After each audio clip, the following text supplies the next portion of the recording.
तो Iran America cease fire से जुड़ी बड़ी खबर है। ईरान अमेरिका के बीच बढ़ सकता है सीज फायर। पाकिस्तानी मीडिया सूत्रों से बड़ी खबर है, 2 सप्ताह और बढ़ सकता है सीज फायर, ये सोर्सेज बता रहे हैं। पाकिस्तान ने सीज फायर बढ़ाने का अनुरोध किया है, तो पाकिस्तान की तरफ से ये अनुरोध किया गया कि सीज फायर को बढ़ाया जाए। लेकिन अब सबसे बड़ा सवाल यही है कि सीज फायर बढ़ाने और इस दूसरे दौर की वार्ता होने पर जो प्रश्न लगे हुए हैं उसका क्या हो। UEM जयपुर एक आदर्श लक्ष्य है। भावी छात्रों के लिए अच्छी नौकरी, भविष्य के लिए तैयार कौशल के साथ अच्छी शिक्षा होगा, क्योंकि अमेरिकी डेलीगेशन पहुंचा है। बात होगी नहीं होगी ये अभी तक तय नहीं हो पाया। अमेरिका के जहाज तो लैंड कर गए हैं, लेकिन क्या ये बातचीत बन पाए, आगे बढ़ पाएगी, और क्या ये सीज फायर भी आगे बढ़ पाएगा, ये सबसे बड़ा सवाल है। और वहीं अमेरिकी नाकाबंदी से वार्ता में रुकावट देखने को मिल रही है। आसिम मुनीर ने डोनाल्ड ट्रंप को ईरान का पक्ष बताया। पाकिस्तानी सुरक्षा सूत्रों के हवाले से खबर, अमेरिकी नाकाबंदी के कारण ईरान नाराज है। सूत्रों के हवाले से खबर, आपको बता दें कि जब नाकाबंदी अमेरिका की तरफ से की गई थी तभी ईरान की तरफ से नाराजगी व्यक्त की गई थी और कहा गया था कि यह सीज फायर का उल्लंघन है। आसिम मुनीर ने ट्रंप को ईरान का पक्ष बताया है। ईरान की तरफ से क्यों नाराजगी व्यक्त की जा रही है, पाकिस्तानी सुरक्षा सूत्रों के हवाले से खबर।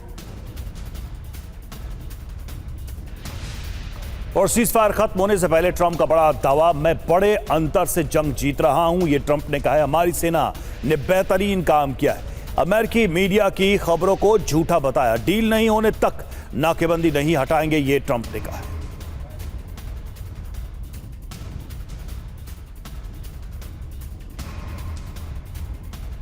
तो देखिए ट्रंप का एक और पोस्ट में अमेरिका को युद्ध में बढ़त का दावा किया है और साथ ही ये कहा है कि नाकेबंदी तब तक नहीं जब तक कि कोई डील नहीं होगी।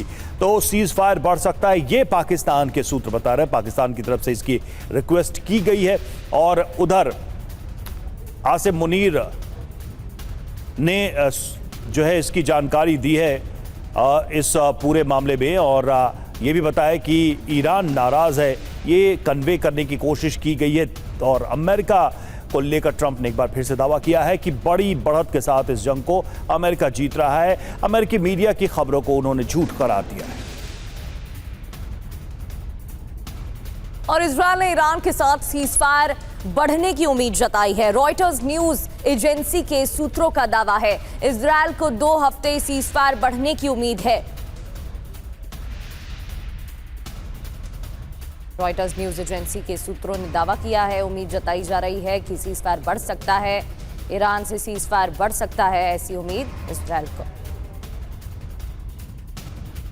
और ट्रंप ने ईरान सरकार पर कसा तंज, कहा सैकड़ों जहाज अमेरिका आ रहे हैं, ईरान ने जहाजों को आने को मजबूर किया है। ट्रंप ने कहा अमेरिका से ऑयल लेने आ रहे हैं ये जहाज। ट्रंप का दावा, टेक्सास, लुजियाना, अलास्का आ रहे हैं जहाज, ट्रंप ने ये दावा किया है। वहीं अमेरिका ईरान शांति वार्ता पर संकट बढ़ गया है। शांति वार्ता में शामिल होने के लिए ईरान की शर्त, पहले नाकाबंदी हटाई जाए फिर बात होगी, ये ईरान की तरफ से कहा जा रहा है। नाकाबंदी हटाने में पाकिस्तान भी मदद करे, जिसको लेकर पाकिस्तान से भी लगातार बात की जा रही है। नाकाबंदी हटाने पर ही बात की जाएगी, ईरान की तरफ से पहले भी कहा गया था, इसलिए ईरान की तरफ से कोई स्पष्ट बयान नहीं आया है पाकिस्तान इस्लामाबाद जाने को लेकर। एक तरफ अमेरिका व्हाइट हाउस की तरफ से बताया गया है कि अमेरिकी डेलीगेशन पाकिस्तान जाएगा, कौन कौन शामिल होगा ये अभी तक स्पष्ट नहीं है, लेकिन ईरान की तरफ से तो कोई भी आधिकारिक बयान अभी तक नहीं दिया गया है।